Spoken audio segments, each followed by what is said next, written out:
എല്ലാവർക്കും നമസ്കാരം. പിങ്കി സ്റ്റേറസ് എന്ന നമ്മുടെ യൂട്യൂബ് ചാനലിലേക്ക് എല്ലാവർക്കും സ്വാഗതം. നമ്മുടെയൊക്കെ വീട്ടിൽ ബാത്റൂമിന് പലപ്പോഴും ഒരു മോശം മണം വരാറുണ്ട്. അപ്പോൾ ഈ ഫൗൾ സ്മെല്ല് കളയാനായിട്ട് നമ്മൾ കടയിൽ നിന്ന് വാങ്ങുന്ന ഒഡോണിൽ പോലുള്ള സാധനങ്ങളൊക്കെ വാങ്ങിച്ച് വെക്കാറുണ്ട്. എന്നാൽ അത് കുറച്ച് പൈസ ചിലവുള്ള കാര്യമാണ്. മാത്രമല്ല കുറച്ച് ദിവസം കഴിയുമ്പോഴേക്കും അതിൻ്റെ മണം താരതമ്യേന കുറഞ്ഞു വരും. ഒരു 10 ദിവസമൊക്കെ അതിൻ്റെ മണം നന്നായിട്ടുണ്ടാവുള്ളൂ. അത് കഴിഞ്ഞ് ഒട്ടും തന്നെ മണം ഇല്ലാത്തൊരവസ്ഥയിലേക്ക് എത്താറുണ്ട്. അപ്പോൾ നമുക്ക് വളരെ സിമ്പിളായിട്ട് വീട്ടിൽ തന്നെ ചെയ്തെടുക്കാൻ പറ്റുന്ന ഒരു ബാത്റൂം ഫ്രഷ്നർ തയ്യാറാക്കാം.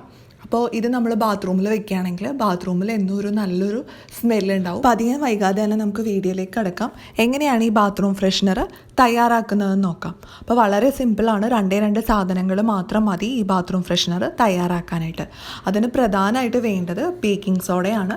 സോഡാപ്പൊടി, അപ്പക്കാരം എന്നെല്ലാം അറിയപ്പെടുന്ന നമ്മുടെ സ്വന്തം ബേക്കിംഗ് സോഡ. അപ്പോൾ ഞാൻ ബേക്കിംഗ് സോഡ ഒരു 1/2 കപ്പ് എടുത്തിട്ടുണ്ട്. അപ്പോൾ ബേക്കിംഗ് സോഡ വളരെ കുറഞ്ഞ വിലയ്ക്ക് നമുക്ക് കടകളിൽ വാങ്ങാൻ കിട്ടും. അപ്പോൾ 100 ഗ്രാമിന് 8 രൂപയൊക്കെ ആവുള്ളൂ മിക്കയിടത്തും തന്നെ ബേക്കിംഗ് സോഡ. അപ്പോൾ നമുക്ക് വലിയ ക്വാളിറ്റി ഉള്ളതൊന്നും വേണമെന്നില്ല ഇതുപോലുള്ള ആവശ്യങ്ങൾക്ക്. ഇനി നമുക്ക് വേണ്ടത് എസൻഷ്യൽ ഓയിലാണ്. അപ്പോൾ ഞാൻ ഇതുപോലത്തെ എസൻഷ്യൽ ഓയിൽ എടുത്തിട്ടുണ്ട്. അപ്പോൾ എസൻഷ്യൽ ഓയിൽ നമുക്ക് ഓൺലൈനായിട്ട് വാങ്ങാൻ കിട്ടും. അതുപോലെ തന്നെ ചില കടകളിലൊക്കെ കിട്ടും.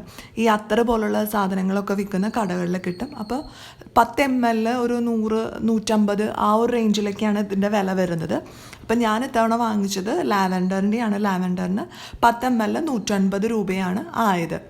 പിന്നെ ഈ എസൻഷ്യൽ ഓയിൽ ഒരു 10-25 ഡ്രോപ്പ് നമ്മുടെ ഈ ബേക്കിംഗ് സോഡയിലേക്ക് ഒഴിച്ചു കൊടുക്കണം. ഇതിങ്ങനെ തുള്ളി ആയിട്ടാണ് വീഴുക, ഒത്തിരി അങ്ങോട്ട് വീഴില്ല. അപ്പോൾ നന്നായിട്ട് കുടഞ്ഞു കൊടുത്താൽ ഒരു 10-20 തുള്ളി നമുക്ക് കിട്ടും. ഇനിയിപ്പോൾ നിങ്ങളുടെ കയ്യിൽ എസൻഷ്യൽ ഓയിൽ ഇല്ലെങ്കിലും വിഷമിക്കേണ്ട കാര്യമൊന്നുമില്ല. മിക്കയിടത്തും തന്നെ പുൽത്തൈലമൊക്കെ വാങ്ങാൻ കിട്ടുമല്ലോ.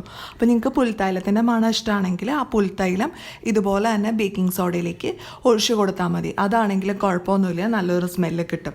എസൻഷ്യൽ ഓയിൽ പല തരത്തിലുള്ള മണങ്ങളുള്ളത് അവൈലബിൾ ആണ്. ലാവൻഡർ ഉണ്ട്, റോസ്മേരി ഉണ്ട്, ജാസ്മിൻ ഉണ്ട്, ഓറഞ്ച് ഉണ്ട്, അങ്ങനെ ഒത്തിരി ടൈപ്പ് ഉണ്ട്. അപ്പം നമുക്ക് ഇഷ്ടമുള്ളത് വാങ്ങി ഉപയോഗിക്കാവുന്നതാണ്.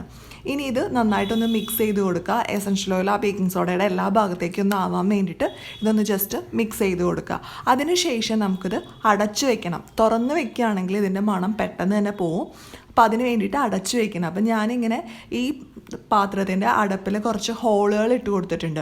അപ്പം ഇങ്ങനെ ഹോളുകൾ ഇട്ടിട്ട് അടച്ചു വെക്കുകയാണെങ്കിൽ വളരെ കുറച്ച് മണം മാത്രമേ പുറത്തേക്ക് വരുള്ളൂ. അപ്പോൾ കുറേ നാൾ ഇതിൻ്റെ സ്മെല്ല് നിൽക്കുകയും ചെയ്യും. അപ്പോൾ വളരെ എഫക്റ്റീവായിട്ടുള്ളൊരു മെത്തേഡാണ്. വലിയ ബുദ്ധിമുട്ടൊന്നുമില്ല, വളരെ സിമ്പിളായിട്ട് നമുക്ക് ചെയ്തെടുക്കാൻ പറ്റും. അപ്പോൾ നമ്മുടെ ബാത്റൂമിന് നല്ല സുഗന്ധം നൽകാനുള്ളൊരു മെത്തേഡാണ് ഞാനിന്നിവിടെ ചെയ്തത്. അപ്പോൾ നിങ്ങൾക്ക് എല്ലാവർക്കും വീഡിയോ ഇഷ്ടപ്പെട്ടെന്ന് പ്രതീക്ഷിക്കുന്നു. വീഡിയോ ഇഷ്ടമായാൽ ലൈക്ക് ചെയ്യാനും ഷെയർ ചെയ്യാനും മറക്കരുത്. അതുപോലെ നിങ്ങളുടെ അഭിപ്രായങ്ങളും നിർദ്ദേശങ്ങളും ഒക്കെ താഴെ കമൻറ്റ് ബോക്സിൽ പറയാനും മറക്കരുത്. ഇനി അടുത്ത ദിവസം നമുക്ക് പുതിയൊരു വീഡിയോ ആയിട്ട് വീണ്ടും കാണാം.